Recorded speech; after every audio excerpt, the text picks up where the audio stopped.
Friends, मैं सी Nikhil Gupta from जैस pro and associates. आज आपके सामने लेकर आया हूँ एक ऐसा सेक्शन टीडीएस का जो लगभग सभी फॉर्म्स वगैरह में यूज़ होता है और सभी कंपनियाँ यूज़ करती हैं और सभी कंपनियाँ उस सेक्शन में पेमेंट करती हैं। और उस सेक्शन में अभी एक लेटेस्ट अमेंडमेंट आई है जो कि फाइनेंस एक्ट 2020 से आई है और सभी इस अमेंड होती हैं इस सेक्शन के अंदर। तो आज हम स्टडी करेंगे टीडीएस का section 194J, fees for technical और प्रोफेशनल सर्विसेज। तो आइए फ्रेंड्स स्टार्ट करते हैं section 194J under TDS for technical professional services fees. Section 194J start करते हैं।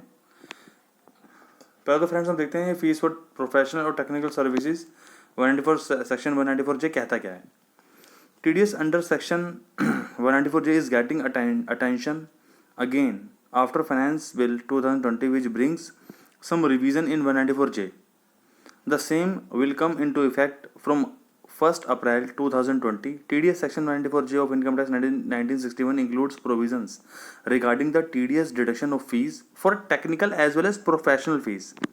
जैसे कि फ्रेंड्स मैं बता रहा था कि 194J के अंदर दो सर्विसेज बहुत इंपॉर्टेंट हैं, जैसे कि फ़ीस फॉर टेक्निकल और प्रोफेशनल फ़ीस। ये दो अलग अलग सर्विसेज हैं, इनका नेचर अलग है बिल्कुल। प्रोफेशनल फ़ीस तो आप जानते ही हैं, जैसे सीएज, लॉयर्स, एडवोकेट्स एक्सेट्रा, काफ़ी और सर्विसेज भी इंक्लूड हैं इसके अंदर। और टेक्निकल फ़ीस मैनेजर सर्विस से रिलेटेड बात करता है, उसके बारे में बात करेंगे। इन दोनों के बाइफर्केशन के बारे में इस सेक्शन के एंड में बताया हुआ है, उसके बारे में हम तब बात करेंगे। अभी हम देखते हैं इसके अंदर क्या क्या चीज़ें इंक्लूड होती हैं। सेक्शन 194J कहता क्या है। Types of payment covered. 194J के अंदर कौन कौन सी पेमेंट्स कवर्ड हैं। पहला प्रोफेशनल फीस मैंने बताया, दूसरा फीस फॉर टेक्निकल सर्विसेज, तीसरा remuneration paid to directors excluding salary, example sitting fees to attend board meetings. अगर डायरेक्टर को सैलरी मिल रही है तो वो उसके हैंड पे सैलरी की तरह टैक्सेबल हो जाएगी और कंपनी को सैलरी में डिडक्शन मिल जाएगी। कोई टीडीएस काटेंगे तो एज पर सेक्शन 192 पे काट लेंगे। लेकिन अगर डायरेक्टर को सिटिंग फीस मिल रही है, सिटिंग फीस वगैरह अगर डायरेक्टर को मिल रही है तो उसके लिए ये हम उस पर टीडीएस अप्लाई कर देते हैं। सिटिंग फीस का प्रोविजन अलग हो गया, ये सैलरी के रूप में काउंट नहीं होता, ये sitting fees as a professional fees के रूप में काउंट हो जाता है। मतलब प्रोफेशनल फीस नहीं बोलेंगे, दूसरे रूप में काउंट हो जाता है, सैलरी के रूप में काउंट नहीं होता, तो इस पर टीडीएस कट जाता है। Remuneration paid to director excluding salary, sitting fees etcetera. चौथा रॉयल्टी भी इसी सेक्शन में कवर्ड होती है। रॉयल्टी वगैरह किसी चीज़ को हम यूज़ करते हैं, ब्रांड नेम यूज़ करते हैं किसी का, तो रॉयल्टी पे करनी पड़ती है, तो ये उसको पे करते हैं तो हमारा टीडीएस कटता है। Payment in the nature of non compete fees paid to not carry on any business और profession as a specified time and within certain geographical boundaries, और fees paid to non share any technical knowledge और know how.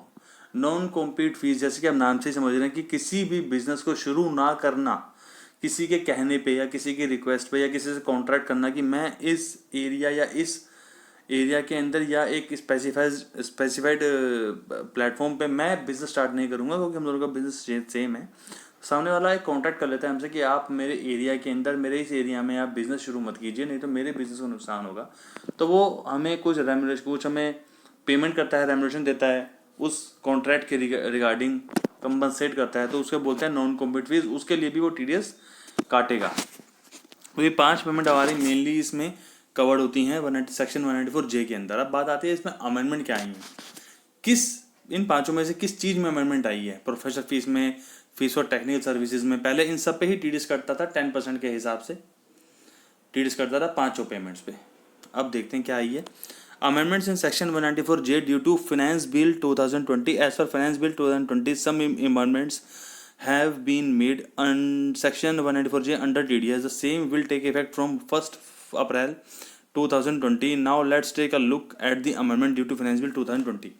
TDS will be deducted under section 194J at rate 2% in case of fees for technical services not being professional services, and the rate reach up to 10% of such sum in any other case. कह रहा है कि 2% rate कटेगा fees for technical services पे, और other than technical services means बाकी की जो 4 पेमेंट्स हैं उस पे अगर टीडीएस कटेगा तो 10% तक पहुंच सकता है, लेकिन उसका रेट 10% ही है।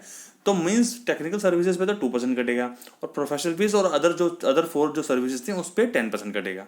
इंडिविजुअल और HUF having a total sales, gross receipts और turnover from the business or profession carried on by him exceed 1 crore rupees in case of business or 50 lakh in case of profession during the financial year immediately preceding the previous year in which such interest is credited or paid shall be liable to deduct TDS। ये बोल रहा है कि अगर कोई individual और HUF जिसकी turnover sales पिछले साल 1 करोड़ रुपए थी, 1 करोड़ रुपए थी या एक्सीडिंग 1 करोड़ रुपए थी और 50 लाख रुपए से ज्यादा थी इन केस ऑफ प्रोफेशन। बिजनेस के केस के अंदर 1 करोड़ रुपए से ज्यादा थी, प्रोफेशन के केस के अंदर 50 लाख से ज्यादा थी प्रीसीडिंग फाइनेंशियल ईयर के अंदर, तो वो इंडिविजुअल HUF लायबल है डिडक्शन करने के TDS की, अगर वो इस सेक्शन में पेमेंट करता है तो। मींस इंडिविजुअल, इसका दूसरा मीनिंग ये होगा इंडिविजुअल HUF जिस इसमें से कौन एग्जेम्प्ट कैटेगरी है, मींस इंडिविजुअल HUF जिसकी टर्नओवर सेल्स 1 करोड़ रुपए से कम थी पिछले साल और प्रोफेशन जिसकी 50 लाख से कम टर्नओवर थी, वो इस सेक्शन में एग्जेम्प्ट है। बाकी सब टैक्सेबल लायबल हैं for deduction of TDS in case of payment under 194J। Rate of TDS deduction under section 194J rate भी एक्सप्लेन कर देते हैं अलग से। Any payment covered under this section shall be subject to TDS at the rate 10%। 1 April 2020 से क्या हुआ, payment of fees technical services shall be subject to TDS at the rate 2%। In case of पे does not furnish his PAN rate 20%। ये तो जानते हैं अगर pen furnish नहीं करता तो 20% है। ये मैंने ऐसे कैटेगरी टेबल से बना दी ताकि आसानी से समझ में आ जाए। If payee is engaged only in provisioning of technical services then 2%, और दूसरे केसेस के अंदर 10%, पेन नहीं है तो 20%। कब काटना है TDS से तो पता ही है, पेमेंट और booking of expense which ever is earlier. पढ़ लेते हैं। The tax should be deducted at the time of passing such entry in the accounts or making actual payment of the expense whichever is earlier। It is to be noted that कि term credit मतलब credit है कि has an interesting meaning where such amount is transferred to the payee account called suspense account or any other name in the books of accounts of the person liable to make such payment shall be deemed to have been credited payee account and TDS deducted। बोल रहा कि जब bank के अंदर आ जाएगा तब मान लेंगे। Person liable to deduct tax, जैसे मैं पहले पिछली स्लाइड में बता चुका हूँ, person liable to deduct tax कौन काटेगा उसको एक्सप्लेन कर देते हैं। Every person who is making a payment in the nature of fees for professional technical services is liable to deduct TDS at source with the following exception.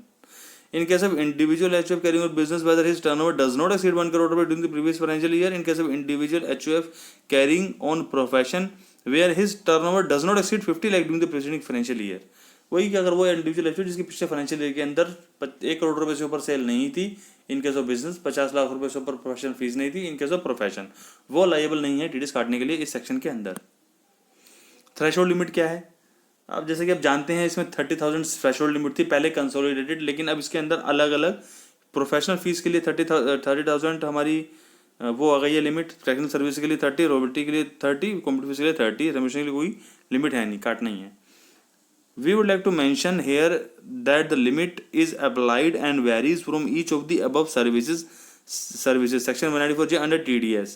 To understand it better, we can take an example that if the payment amount to a person towards each of the above category is less than 30,000 but exceeds 30,000 in aggregate, then TDS is not to be deducted। ये अलग अलग limit है, मतलब अगर हर एक service provide कर रहे हो अगर हर एक सर्विस आप ले रहे हो उसकी हर एक सामने वाले पर्सन को अलग अलग सर्विस के अंदर पैसे देने हैं और 30,000 से कम है तो TDS काटने की कोई जरूरत नहीं है। ये थी कंडीशंस। अब आइए हमारी conditions for non applicability of section 194J।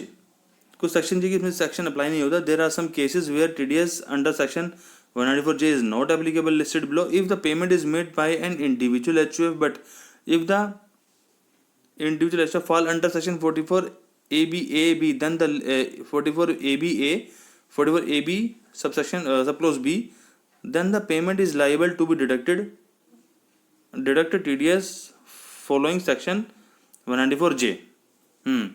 ये बोला section where TDS section 194J is not applicable नहीं होगा if the payment is made by individual or HUF, but if individual HUF falls under 44AB then payment is liable to।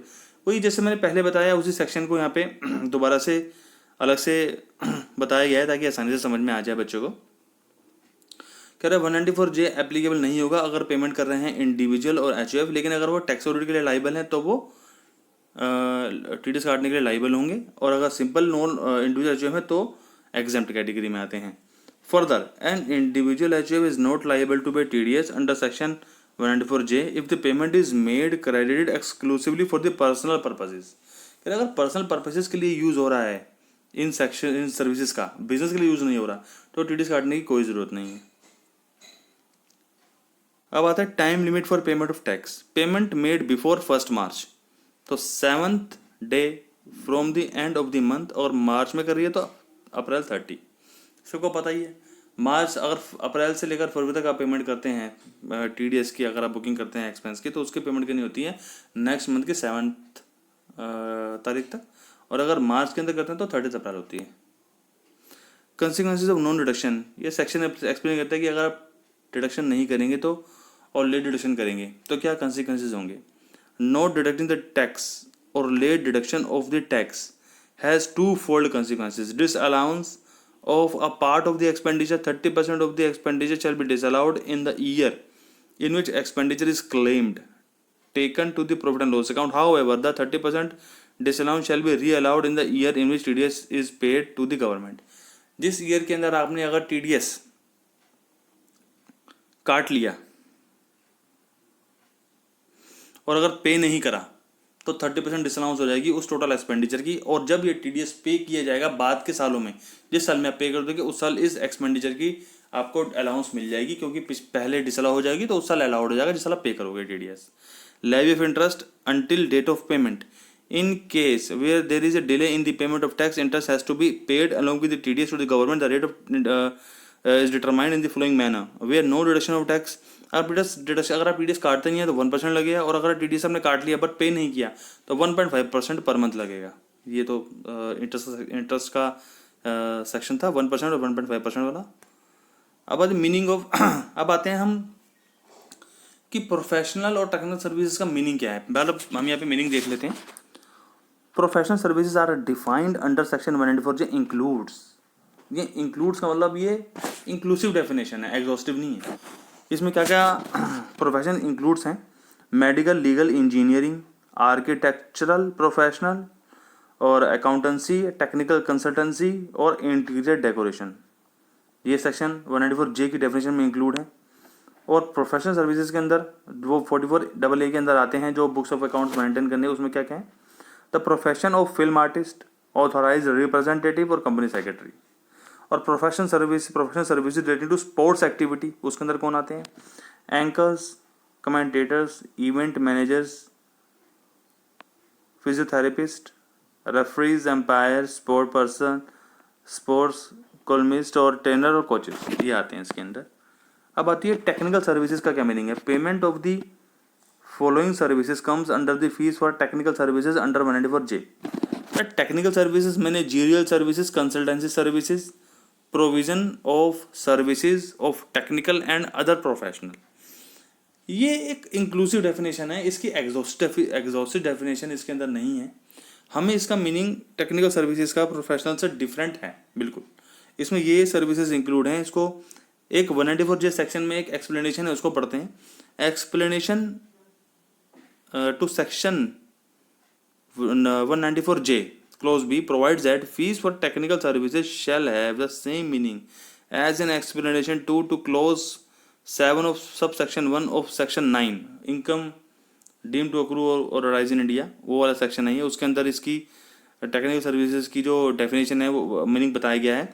which provides fees for technical services means any consideration, any lump sum consideration for the rendering of any managerial services including the provision of services of technical or other professional, but does not include consideration for any construction, assembly, mining or like project undertaken by the recipient, or which would be income of the recipient chargeable under that salary। बोल रहा है कि technical services का meaning इस explanation के according बोला managerial technical consultancy services does not include consideration for any construction. बोला construction से रिलेटेड जो भी मैटर होंगे इसके अंदर इंक्लूड नहीं है। असेंबली, माइनिंग और लाइक प्रोजेक्ट और इसी जैसे कोई प्रोजेक्ट हैं वो undertaken by the recipient for consideration recipient और consideration which would be income of the, अगर सैलरी के हेड के तरह से अगर उनको पैसे मिल रहे हैं तो टेक्निकल सर्विस के अंदर काउंट नहीं होगी, सैलरी काउंट होगी। बाकी टेक्निकल सर्विसेज, मैनेजरियल, कंसल्टेंसी और प्रोविजन, इसी तरह की सर्विस हमें टेक्निकल सर्विसेज के अंदर इंक्लूड है। बाकी प्रोफेशनल सर्विसेज के बारे में मैंने आपको यहाँ पे एक्सप्लेन कर ही दिया है। तो ये एक समरी है पूरे सेक्शन की जो मैंने आपको समझाने की कोशिश करी है। बाकी और ऐसी वीडियो हम लाते रहेंगे आपके लिए। Thank you very much.